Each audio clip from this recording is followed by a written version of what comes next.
there needs to be like a Harvard study on the way that regular people are now addicted to whatever validation, attention from strangers, from an audience. Because yes, y'all go back to like the playground and you are fighting each other, talking to each other online. Why? So that you can keep it up, keep up the nonsense and the beef. Yeah, that was Now, always my issue after, on Housewives, because them girls would be first ones to like wait for a scene to address something I did or said to piss them off. And it's like, bitch, I was just sitting with your raggedy ass at an event last week that we were both booked to attend, and you was keying it up and smiling in my face, and didn't say shit. Suck my big toe. how many times did that happen with you? All the time. I'll use a very specific example. Bird Killer, that's what I call her. You all can fight me. Bird Killer did this I just whole... realized what's happening. Continue, I'm sorry. I just realized where we going. Pure and unadulterated. Every week we got you waiting. Candiace and Michael again.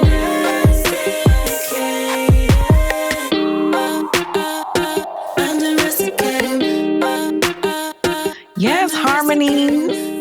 Yes. Oh, that was me. I'm a daughter of the Brandy Norwood, so we gonna give you some harmonies, okay? Yes. Oh, good morning, afternoon, evening. Welcome to another episode of Undomesticated. What's up? What's up? Girl and boys. Everybody's a girl when I'm exclaiming. Girl, good morning, good afternoon, good evening. Welcome to Undomesticated, episode 2. Yes, episode 2. it. Hello. I'm We Candiace. did make it. I'm Michael.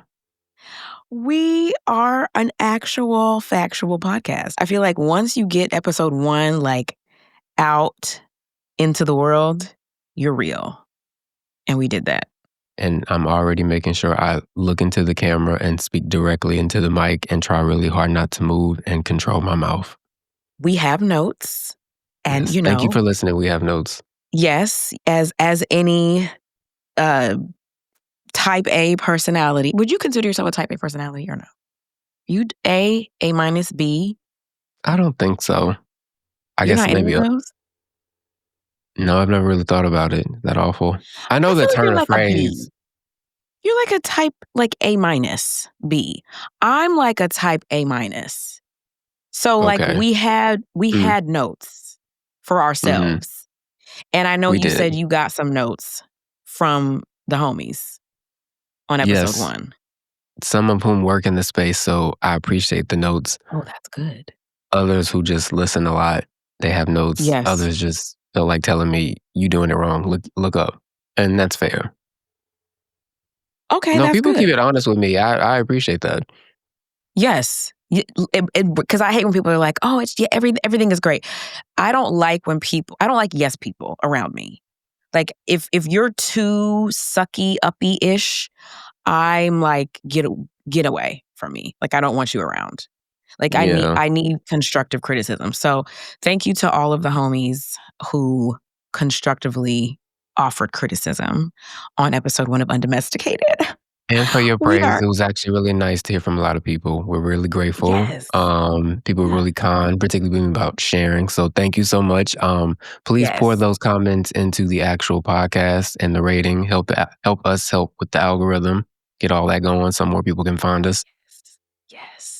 Yes. All of that. Oh, I had very particular notes for myself What were that they? I would like to share.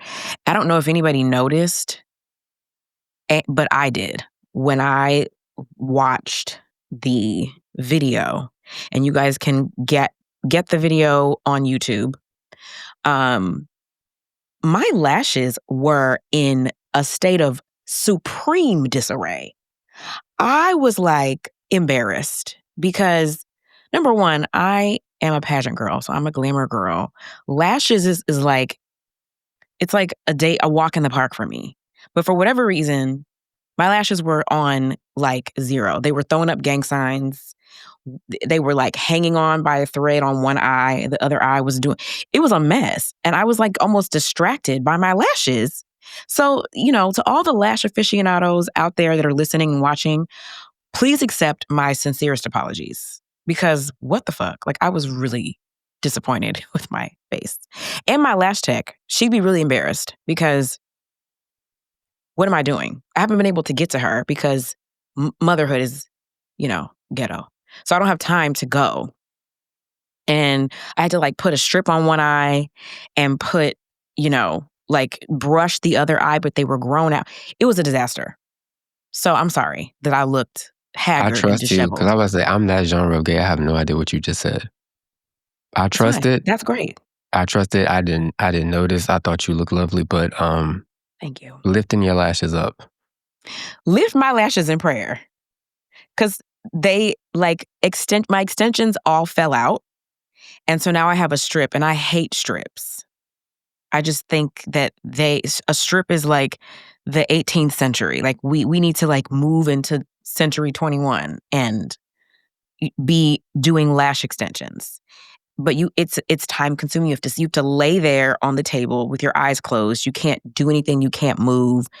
It's like the biggest waste of a 2-hour span in your day. It's like, yeah, it takes a long time. So I haven't had time to go. So now I'm bald. I'm lash bald and wearing a strip. I feel like I'm destitute. It's really Strip really like sad. in my Yeah, mind, I don't know why I went to Whoopi like Goldberg and like a lace front or something. it is like a lace front for your eyes. Okay. Technically. That's good. That's a good tie-in. Yeah. No, but it's like individual lashes, and they like attach them to a strip, like a thin strip. And you use lash glue and you stick it to your your lash line, and it gives you extensions. And they make them in all different shapes and sizes and lengths, and you can look like, like you have fur on your eyes, and they can be too much, or they can just be like very simple and light like these. This is actually too light for me, but this is all I had. So anyway, I'm sorry. I looked a hot ass mess, and I know better. I know better. But other than that, I thought we were cute. I loved us. I thought we were great. I really appreciate, and I did get this note from a good friend of mine who also lost a parent fairly recently. And she really appreciated your vulnerability and you talking through your grief. And I think I texted you, but like, I'm like really, I don't want to say I'm proud of you, because like, I'm not sure, I'm not like your superior, but I'm grateful to you for like stepping out and sharing what you did share and what you may continue to share. Because again, I just feel like with anything, when you talk about where you are, even when it's ugly, you liberate people. I believe that in whatever you're discussing. When you are brave enough to discuss where you are, someone is liberated by it. And if we don't do nothing else, okay, we want to free the people. So No, that's really sweet. Please thank your friend, and I appreciate that. Yeah, no, October is not going to be the easiest month for me, but what actually not a distraction, but obviously we're doing this together. And while I'm grateful for people sending that feedback, I was mostly just scrolling, looking at the mess between Nicki and Cardi, which you really wanted to talk about. And before we get to that, I just kind of want to get to it. Let me start with a prayer.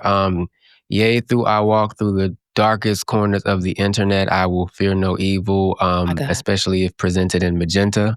My God. So, yeah, like actually, you lead. Amen. Because I'll be honest, Amen. I had some reluctance to want to go anywhere near this, but Yep. we are here for the people. Amen. Okay, so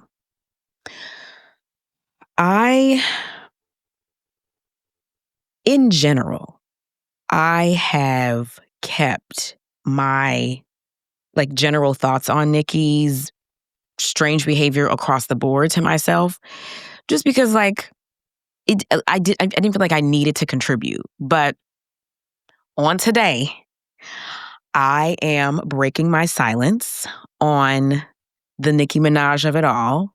And really, I'm doing this at the risk of being attacked by the low vibrational barbs, because not all of them are this way, but there is a smattering, a cohort, a silo of barbs who just, they consume low vibrational plates daily. And hello to all of you. I'm talking about y'all.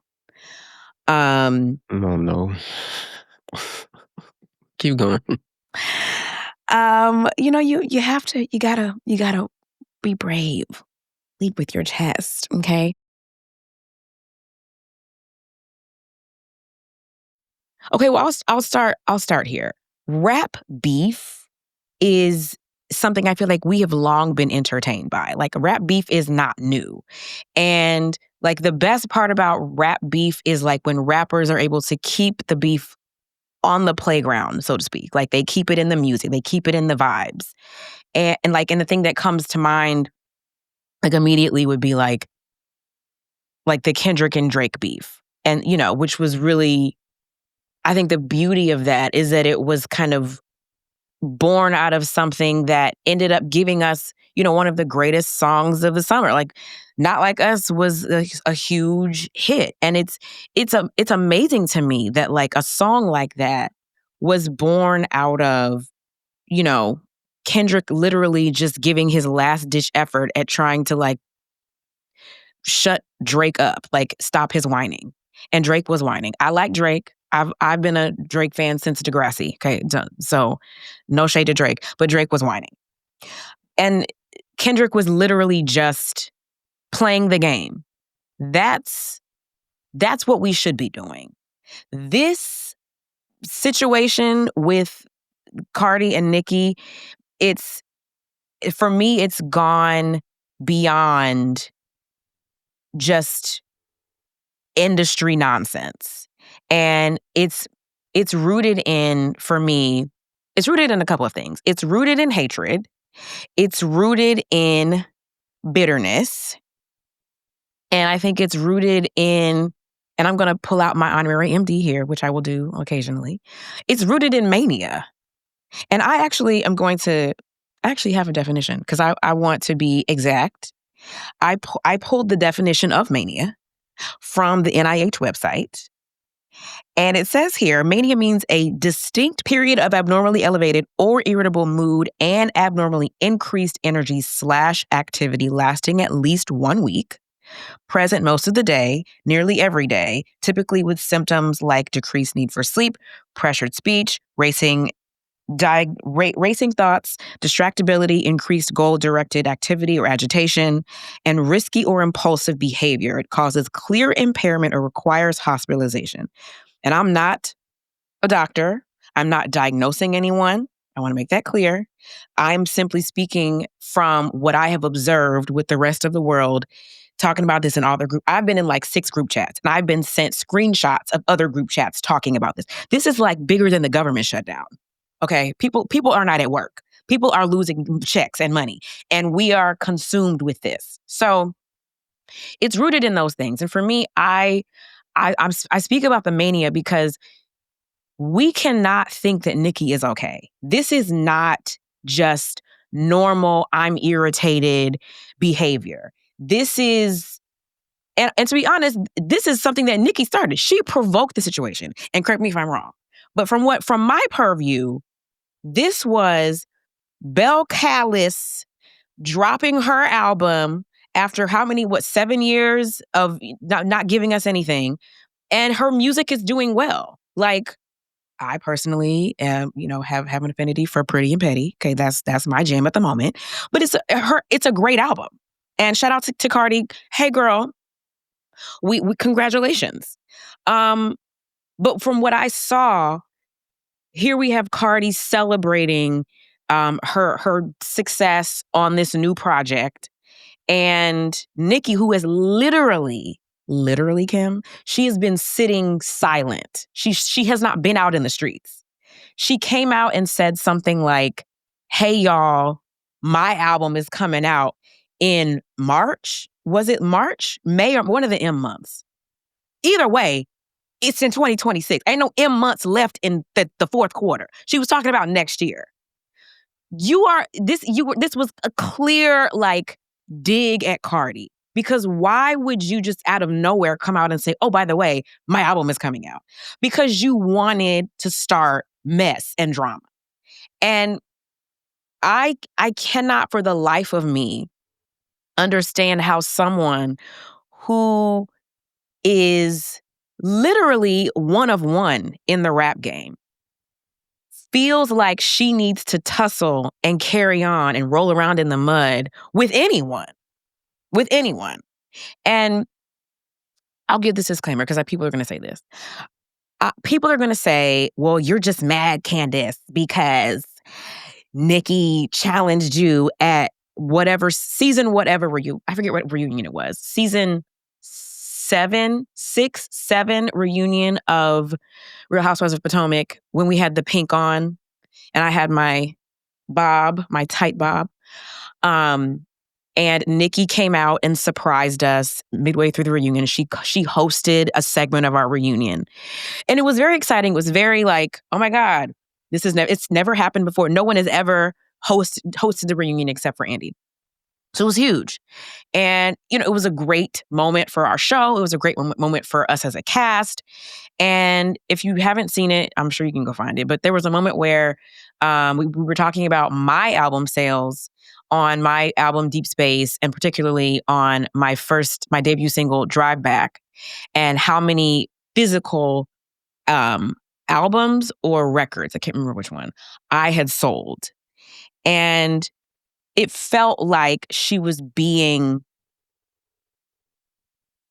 it felt like she was trying to shade me. It felt that way.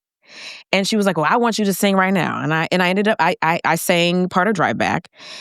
And I commented on it later online that, it kind of felt like she was trying to get me caught up. And so anytime I've said anything about Nicki, people are like, oh, you're just mad. You're just mad. No, I'm not mad. I think that Nicki is the greatest. She's one of the greatest in her field, at her craft. She is on an island by herself in the greatest way. She's a legend. And for all intents and purposes, with her talent. And for someone to be in such high regard in their own lane with their talent, I don't understand why you feel threatened by Cardi, by women. And it's not just Cardi. There's a long list of people. You feel threatened by artists who were literally, probably looking up to you as they were coming up in the rap game. Like Lotto, I'm sure Cardi, especially Cardi, because you and Cardi have the New York connection. These women were looking up to you. And you, for whatever reason, continue to, lead the charge on bullying and nonsense. So I'm given great pause because I want better for Nicki. And then I will also say this, and then I'll be done, I think. Nicki and I are both Sagittarians, okay? And we have our own special set of characteristics, and we are who we are. And as a December Sag, the better of the bunch, I think that I can relate and identify with the way that Nicki will emote at times. There are a lot of times when I want to literally rip new assholes for everybody in my way. In my head, I should go to hell for the things that I think and the way that I want to respond. And I know people say, I go too far and I go too low and I this and I that. Y'all are some punk ass bleeps. Y'all shut up.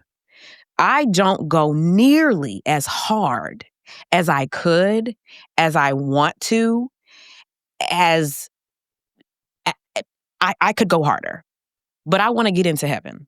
So I don't often say the things that I could say. And so when Nicki is 1-2 punching and talking about people's kids. You know, I've thought about talking about people's kids. I'll keep it real. There have been moments in my time on Potomac where I wanted to go in on somebody's kids.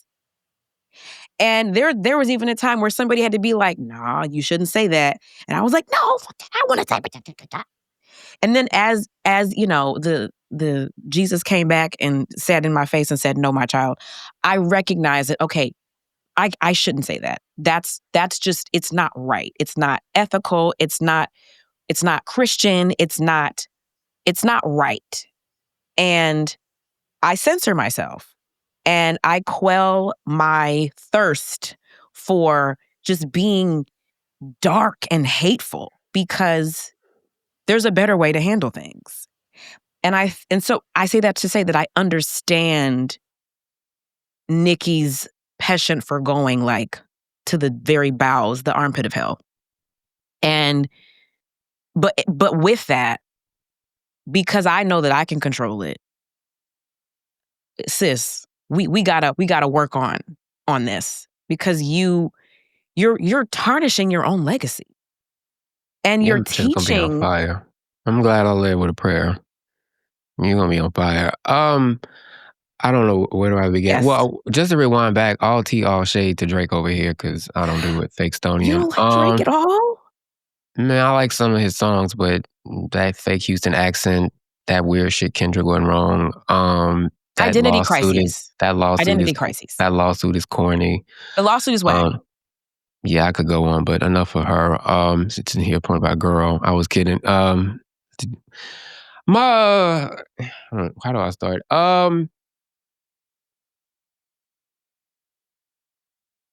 Oh, you done dragged me to hell. Okay, so I'm not gonna pretend to be a doctor. I have my thoughts and theories about what could be going on, but I can't diagnose her. I'm not able to. Mm-hmm. I saw what Cardi tweeted. I just would say that's probably not a shock, if true. Which part? Which thing that she tweeted? She tweeted a lot. The thing about here come the lawsuits.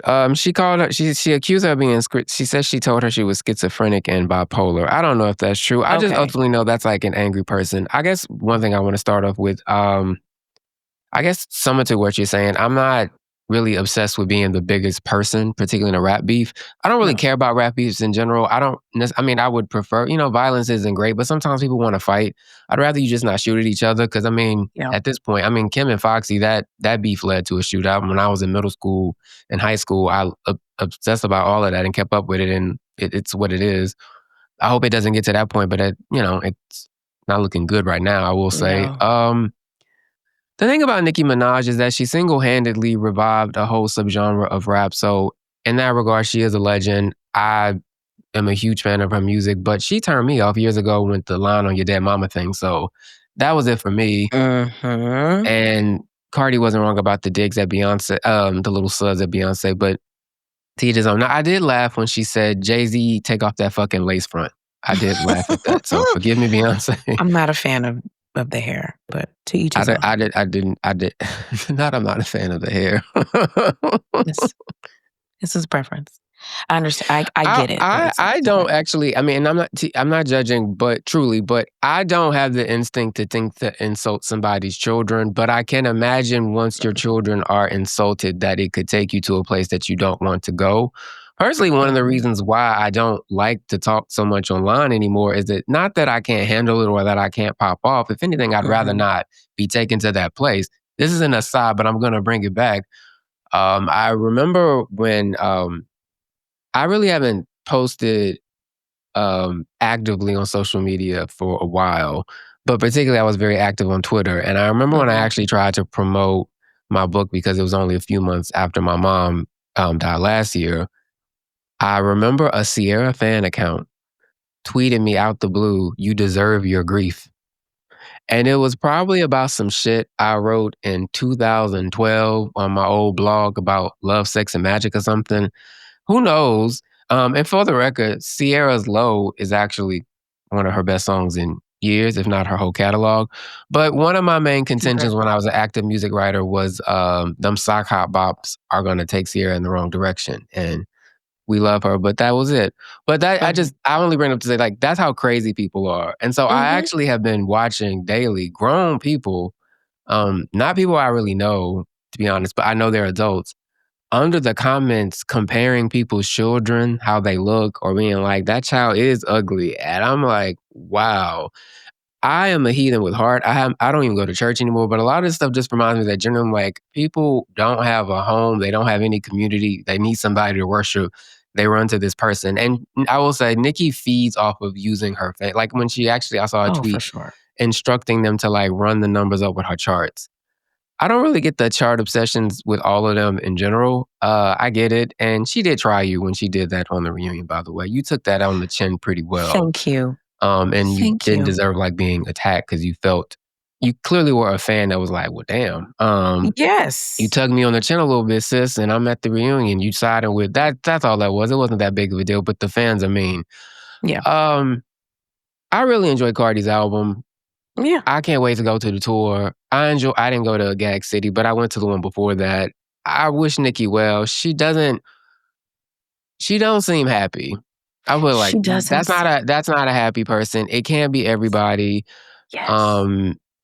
There is a little MAGA there. There's a lot going on. Actually, she is very much in the same way with Kanye. As much as I appreciated his music, I always thought of him, and this is aging me, but hip hop David Koresh is what I've always called him, and what I thought of him very early. They're on the same level, and lately she's been giving a little MAGA Minaj, but it's a bunch of people in hip hop that are MAGA, so I'm not even gonna go there. Secretly. Yeah. I don't think Nicki can vote here, so I just whatever. She trolls.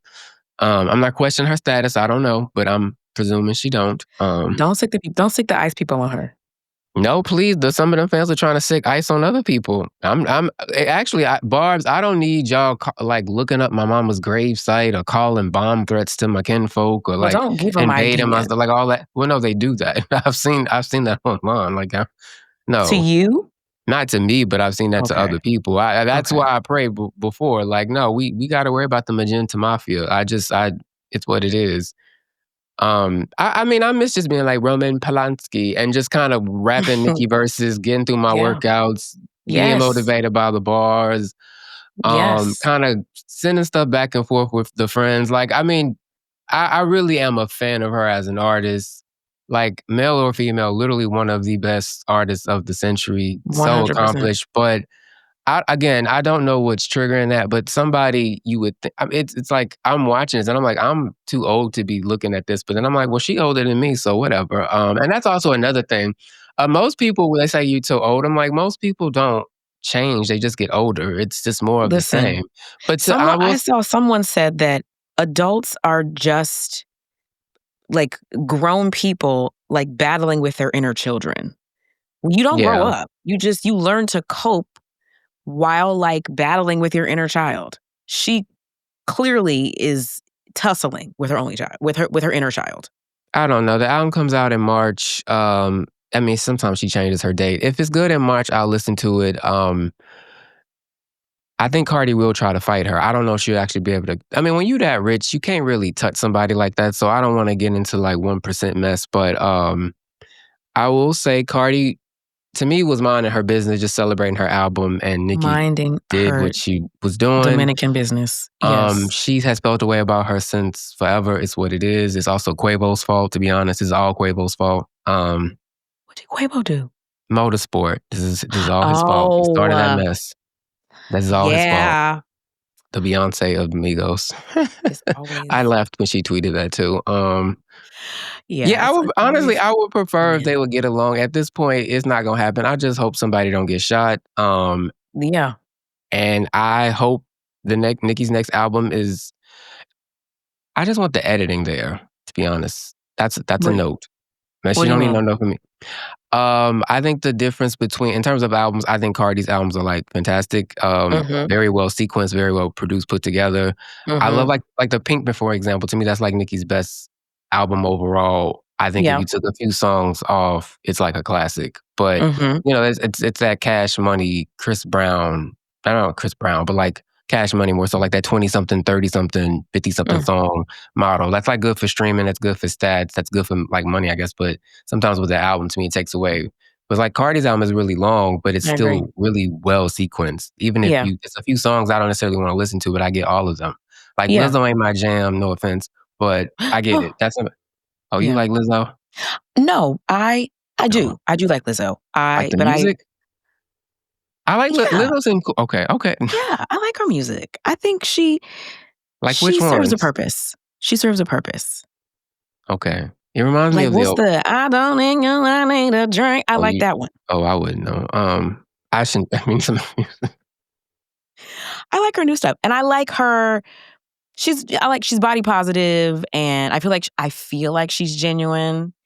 And she's kind of in a space by herself. There's nobody like her right no, now. and you know what? She's not tweeting shit about people's kids on the internet. So And shout out to Lizzo, and shout out to Lizzo. you know, hey girl. good luck with the rapping. Yes. Sorry, Lizzo.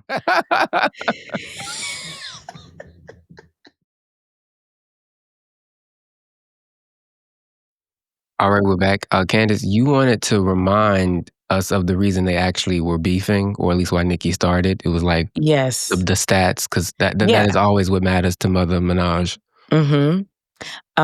Yes. Numbers are important. I as a music artist, I don't lean so much into the numbers. My manager does. He's like obsessed with them. He like, when I drop anything, he's like watching the ticker like a fiend. I don't do that because I feel like it just like gives me gray hair. But I do, because I think it's impressive, I do want to just point out that Cardi's album, it debuted at number 1 on the Billboard 200 with about 200,000 units in the first week. Yeah, they were arguing about the 199.6 versus 228 or 200. Like, yes. And then there's people that were saying like she cheated because she put songs or records on the album that even had though been she released sells bundles as all the singles. time. Right. Like it's a play the game. Hate the player.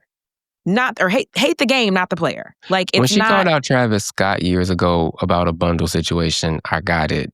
This is more petty, but right? Mrs. Petty. So It's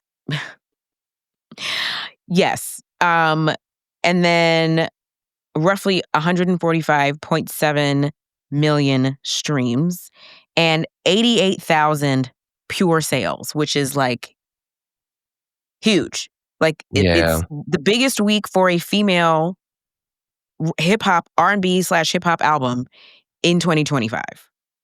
And I already mentioned this, but Pretty and Petty, that's my song. That's where I am right now. Is pretty strong. And I mean, I see some of it, and honestly, it doesn't matter. But apparently, like, she had a lot of shipments that didn't get counted that first week, so it would have been even more, but it's counted into the second week, so she still had a strong week. I mean, either way, she sells records, and it's honestly 200,000 units for anyone in this climate this year is impressive. Doing that after not having 8 years of an album, even if she's had like moments in between, it's different.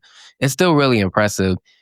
Did Nicki Minaj outsell her by a couple thousands? Yes. Is Cardi wrong for saying, why are you competing with me when you're 10 years older than me? Yes. And I'll just go back and just, when Nicki was coming up, not all of the female rappers were the kindest to her. I mean, I know we've learned a lot since then about maybe her and her Kim situation, or at least heard things from them. But generally, I remember in that moment, some of them were being slick and shady to her. Again, I don't know everything, but I would like to think no matter how someone treated me, I'm going to try not to do that. What was done to me to the next to come after. Right. So, that's all I have to say. Either way, I'm sorry. Like, you can deny all you want. Cardi she sells records. She makes good music. She's very likable. She works hard, pregnant or not. And actually, I will say about the pregnancy thing and worrying about her tour, when I saw her perform, and finally she stopped using that backing track so I could actually hear her voice more. She's in full voice. She's pregnant. And she's moving around. I was very impressed. Sean Bankhead working with her. Like, I got excited for the tour. I hope everything goes well. I got, my tickets. So that made me really excited. But I'm like, it's like to still deny Like, okay, Nicki, you're still like the one, but you're not the only one. Yes. And frankly, we don't know. I mean, clearly, if she got at least 6 times platinum on Invasion of Privacy, she's already double platinum now. And she's she's the only one that's double platinum right now, even with a second album. So like, it's over. You have She's a your lane. She success. got hers. Get It's over not it. going anywhere. And also, again, I hope, if she do run up on you, I hope you can fight. Well, I think history has shown that I don't know if Nicki just can't fight or she just doesn't want to fight. Cardi is very clearly about that life. We've seen that. We've seen it. What party was it when Cardi left with that big old knot on top of her head? Wait, did Cardi you hear the was story? ready. Did you hear recently how she tried to fight Riley like an airport in Dubai, Europe or somewhere recently, and because she hadn't seen her since that incident with the. Oh, So she was like I had to see because like you can't do that at the airport. But she was really she was tested. She was like they had like a little exchange. It was in everything. She fights. We love it. She's an on-site queen. She threw that pen right after she got out of the lawsuit. Yes. Won her lawsuit, excuse me. Literally, Kim, are coming out of court for a physical altercation. One more thing. You are assaulting people with a pen while pregnant. She's an on-site queen. One thing, just as a man, I know how but when one of the first pieces I wrote that I was published professionally was, shout out to alt presses that don't exist really anymore. I wrote about like the dearth of female rap and how, as a fan of the genre, how disappointing it was. And this was Nicki was first starting to bubble. So I cited her. And like I was an immediate hottie. Like as soon as someone sent me Pull Up Late, I was sold. Even with Cardi, I bought her free mixtape. Like on Fleek, I always got it. Like I was like, that's a star. Like if she not even if she's only Dominican Trina, like that's a lane. So for me, it's like to see all the women like literally run hip hop, and I'll even include JT because I went to JT. One of the few things I did last year. I went to JT's concert and ended up getting COVID, but it was worth it.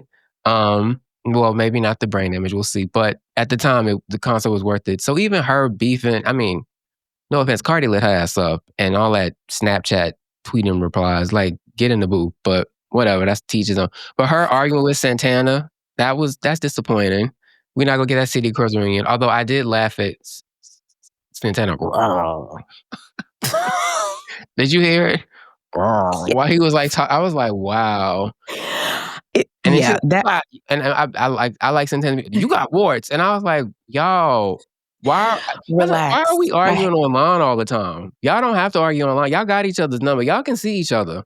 They do. That's true because everybody's addicted to the audience of it all. That's like even people who aren't famous. I'm gonna start growling in the pocket.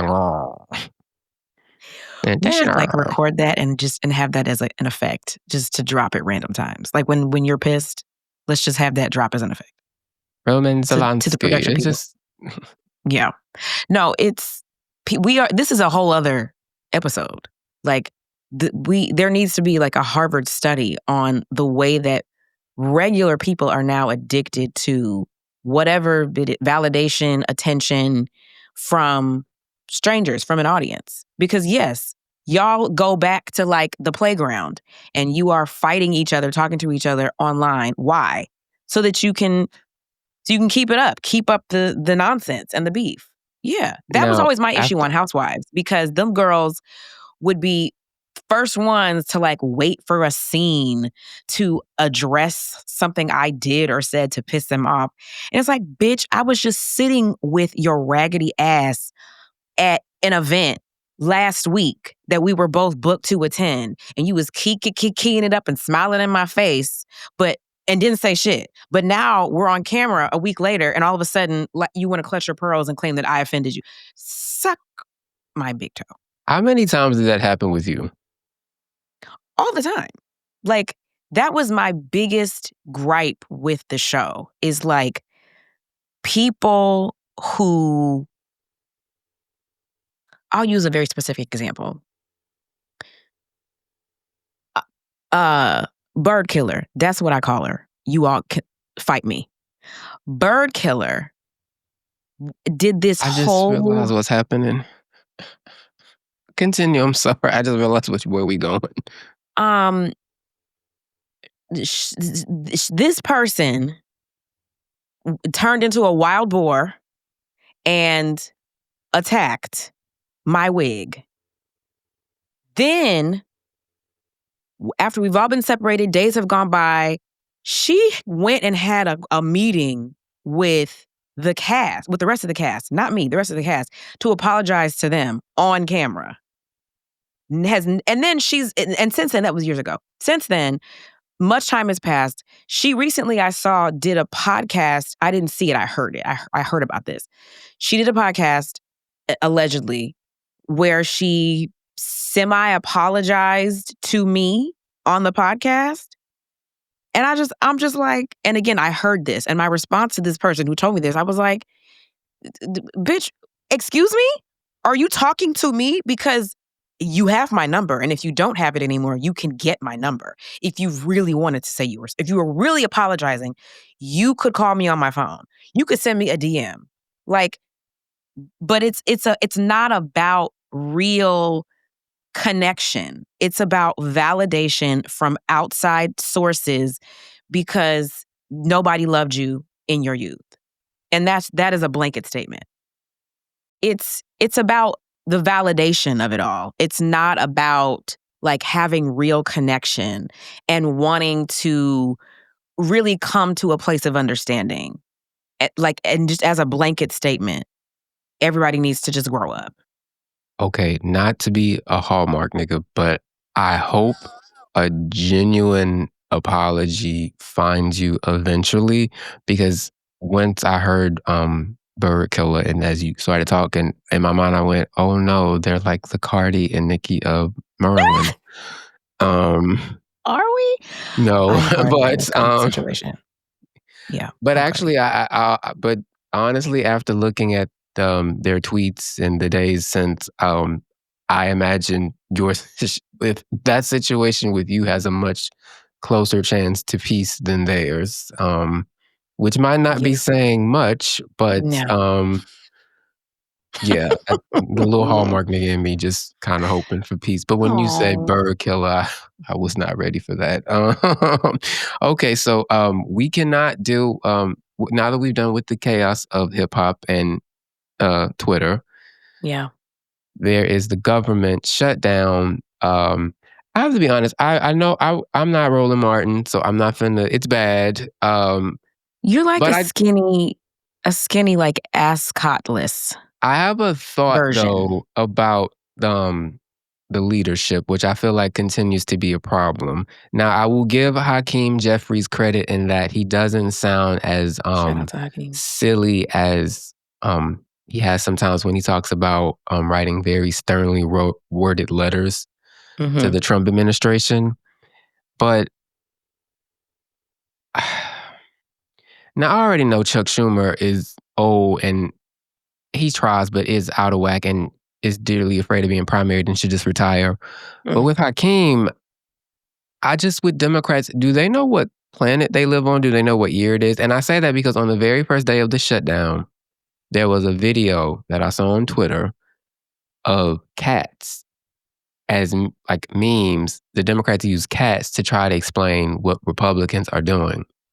So I miss this. The Trump administration is not only engineered a shutdown, they're going out of their way to further illegally dismantle the government and disproportionately take out Black workers. I feel like that's a point that continues to be lost in a lot of these bigger spaces. They're doing all of this, and you got videos with a fucking cat trying to tell people what is going on. It was just so goofy and condescending, and it was supposed to be cute, but it just was a reminder of what that stereotype is about Democrats being like elites. Yep.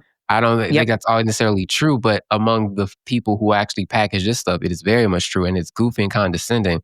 Meanwhile, Bernie Sanders and AOC have a video of them just walking and talking about basically these people are about to take away your Obamacare subsidies. They're about to kick you off of Medicaid. Y'all gonna die. A lot of y'all gonna die.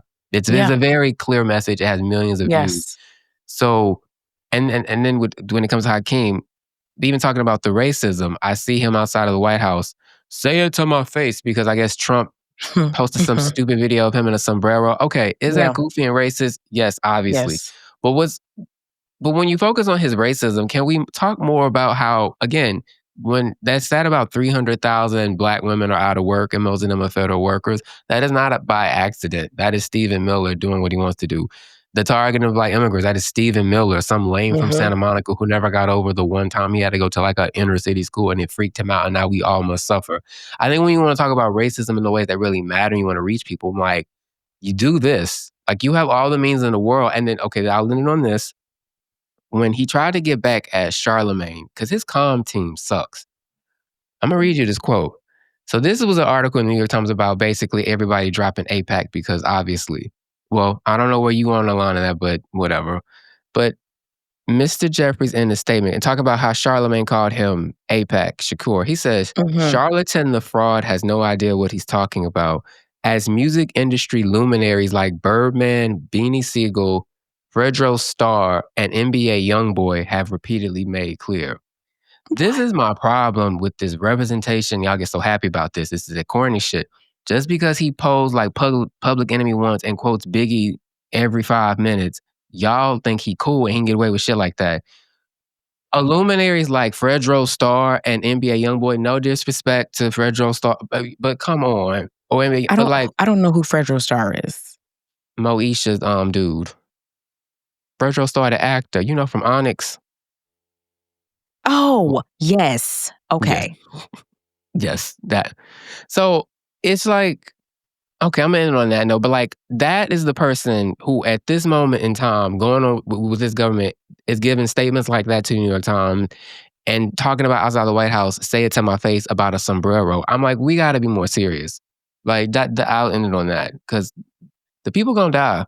And honestly, I got Obama. I got to pay for that. And if it quadruples, you know, I got to figure out, like, let me hear him get these feet pretty again and like sell these pics to pay for this premium. Or actually, please like and subscribe this podcast so we can some advertising, pay our mortgages. Yeah. And also, peace to the government workers, including some of my closest friends. Like, people are literally working. Yeah, you know more than, like, you're there. Like, a lot of people are hurting and they don't have to. Yeah. So I just want people to advocate for them more clearly and more forcefully, because not most people really don't know unless they pay close enough attention, because they have their own lives. Yeah. All of that. Now, if you know anybody in Hakeem's office, then y'all cool, my bad. But no, actually not my bad. They bad. Tell them. Well, no. I think in general, when you sign up to be a public servant, you sign up to be criticized. That's a part of the job. I'm cool with Hakeem's office. I've done some CBC work with Hakeem's office. Hakeem and Nicki are both losing to Charlemagne. I've said this before. I don't know if I said it here or not, but in general, and I say this as a Democrat, I will call myself out as a Democrat, as a lifelong Democrat. My life is 39 years in the game at this point. We suck. We are losing. We perpetually, like, get knocked down. We keep thinking that we can turn cheeks and put our noses in the air and take the high road, and it's not working. And for a minute, you know, I think Newsom was trying some things with the trolling and rolling in the mud with Cheeto, and I thought that was great. I enjoyed it. But it has to sustain, and it's not, and it's frightening. It frightens me for the future of the Democratic Party and democracy.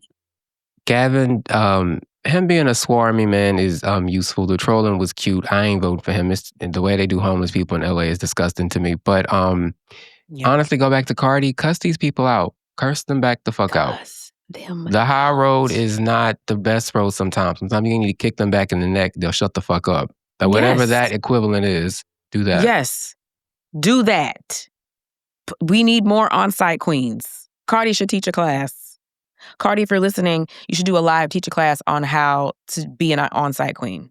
I love how we put a little bow around that between the government and Nicki Minaj both disappointing us. You know, Parallels. I can't. Which one's going to hurt us first? I'm 1000% prepared for low vibrational barbs. I'm prepared. Because it's happened before. When I said, like, I didn't even criticize her. I just said, I was disappointed in the way that Nicki came at me. That's all I said. And then my husband said, like, he didn't like the way she came at me. They were in our DMs with all kinds of grammatically incorrect insults and nonsense and threats. They called Chris Mr. Clean. I don't know if that's an insult or what, but good morning. Hey, I'm y'all. just going to rap Big Daddy and ignore it, whatever comes my way. All right. On to my favorite segment. Nobody asked me, but okay. My bullet point today, I'm gonna really dive like deeply into I'm gonna use this word again, the bowels of reality television. Like it's really kind of like not even my jam, but shout out to them. Ray J is putting out a new dating show titled Love Cabin on Zeus.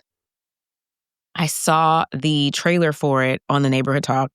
Shout out to the Neighborhood Talk. And first of all, I did Angela Yee with Ray J. Like, I guess that was last top of last year. He came in and co-hosted on 1 or 2 days with myself and Angela. Hey, Angela.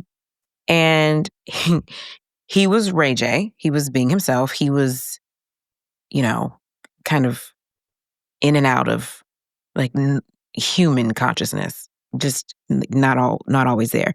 But nevertheless, hilarious, personable, funny, a mess.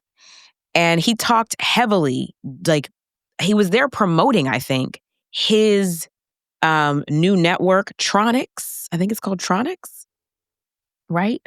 And he was, trying, he showed me the trailer for one of the shows, and he was even trying to be like, what you want to do, let's do a show on Tronics. And I was like, okay, yeah. I don't know what I do with Tronics, but sure. And he was just like really proud of it. And he was kind of, comparing it to what, what's it? What's his name? The owner of Zeus. Lemire. Hey, Lemire.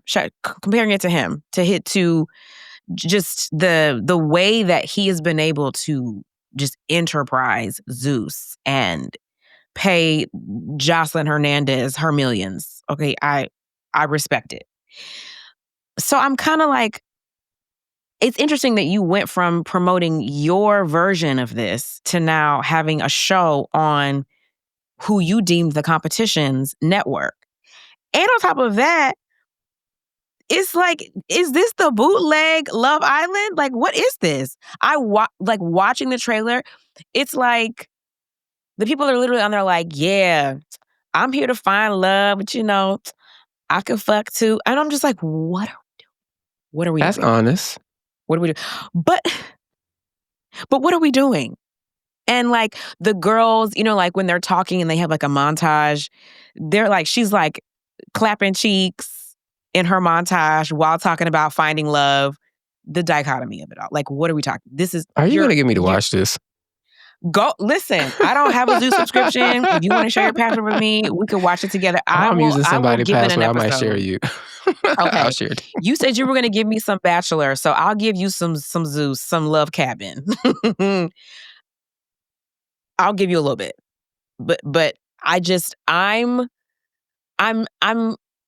not sure, and I'm also kind of like, is Love Island gonna like C&D you, because it's literally like the raggedy version of Love Island, and I may watch if I can get Michael's Zeus password, or if somebody wants to send me their password, I may tune in for like one episode.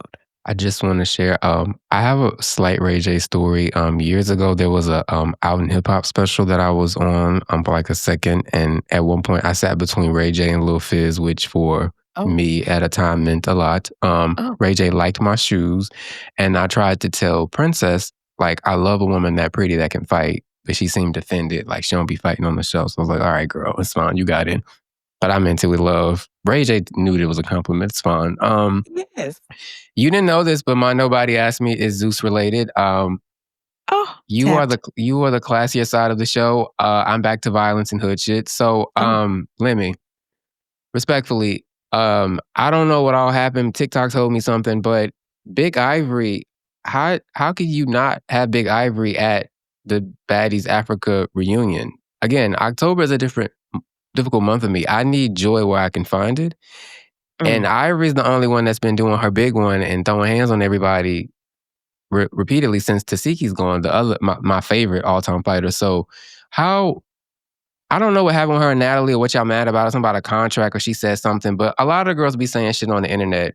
You need to bring Ivory back to Baddies USA. Because Ray J actually, I saw this also on my TikTok feed. He called him out. He was like, let me bring Ivory back. And he started screaming Ivory in the video. So clearly he has taste too. So let me bring Ivory back. Baddies Africa was okay. We have an issue about throwing shit, literal shit. I was gonna like ask, that. was Ivory one of the ones that was throwing the shit? No, Ivory didn't do that. Ivory beat up the girl that did that episodes prior. So she actually is the advocate for Black people in that regard. Some of the other her name is Summer. She always just says, "Oh my mama," like for everything. Oh my mama, like she never stopped saying that. You know what? She is a byproduct of America's societal decline and No Child Left Behind. So I have some grace for her there, but at the same time, nasty. But no, Ivory beat her ass for throwing shit in general. But Ivory, I'm sorry you were not at the reunion. I feel stolen. I actually used my friend's passport for Zeus, but I have given y'all $6 before, and I would ask for it back right now if I could. So yeah. I hate when the business gets in the way of the art. You know, right? I'm like, this is wrestling. Like, if you're not gonna show me them rapping every week, like I prefer, honestly, then give me the fights, give me something. Like, yeah. And Ivory actually raps too, and she's actually a solid rapper. Oh, she raps. She is on. She raps and she fights. And then there's another baddie named Diamond the Body. Now she is they have a song together. Yes, Diamond the Body. She has a song called Line It Up. Ivory is on the remix and they have a video for it. I was actually very proud of them. Now Diamond the Body is signed to Megan's old label. Now she not a fan said, "Girl, are you okay? You sure?" She says she looked at her contract, so I'm not asking no questions. I'm just gonna lift her up in prayer. But wait, we don't think that Megan is doing Megan's old label, the one she sued, 1501. DTB is working with Carl. That's not my business. She said she read her contract, so lifting her up. Okay. Gotta pray for these people. Yeah. Well, we did good. Oh my God. Okay. Is that all? Do you have any questions, concerns, thoughts? No, I feel good about this. Like, we are finding our groove. We are very, very grateful for you all listening. We have a nice mix of intellect, the hood. Ratchet. Yes, Mr. Ratchet, yes. In the streets. Yeah. Yeah. I feel great about it. I think episode 1 was great. The love was great. I'm interested to see whether our Gag City invades. Yeah. Please don't punish us. It was out of love. Actually, it's what it is, but it came from a good place. No, it is in love. Truly, for me, and for you as well. I speak from a place of concern and a place of disappointment because I, as a Black woman who recognizes the legacy and the greatness that is Nicki, she's embarrassing herself. She's embarrassing the culture. And it's because she's not okay. She's not okay. It's just, she's not. And somebody needs to take her phone and it's also a clear indication that she doesn't have people around her that care about her. Like Chris would have, you've seen Chris hold me down. You've seen Chris put me in a full Nelson when I was doing harm to myself, trying to, go in on some of these girls on Potomac. Like my mother is another one who will call me in a moment's notice and be like, you shouldn't have said that. Why are you doing this? You need to da-da-da-da-da-da. Like there are people around me who, regardless of the accolades and the all press is good press nonsense, they're going to snatch me up by my collar, by my earlobe. And it's clear to me that Nicki doesn't have that. And that is sad. It's sad. It's a sad state of affairs. And I wish better for her. I pray better for her. God save the queen. Meanwhile, I'm about to go turn on Cardi. Yeah, me and Jet were jamming to some Cardi earlier today. Jet also likes the Cardi of it all. So We'll see the rest in March, apparently. Bye. Allegedly, we're going to see it in March. Again, like, subscribe, boost us up. We appreciate it. All the things. And as we will be ending the podcast going forward, may your life be soft. May your boundaries be strong. And may your group chat stay private. See you next time on Undomesticated. Bye, y'all. Bye. They gonna cuss us out.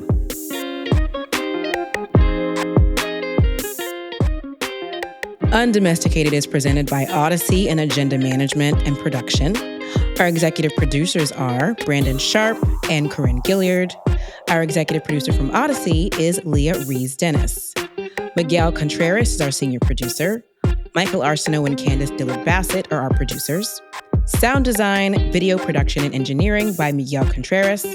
Booking by Jillian McEwen. Original music by Candiace Dillard Bassett, Nairi Davidson, and Donald Hazel Sales.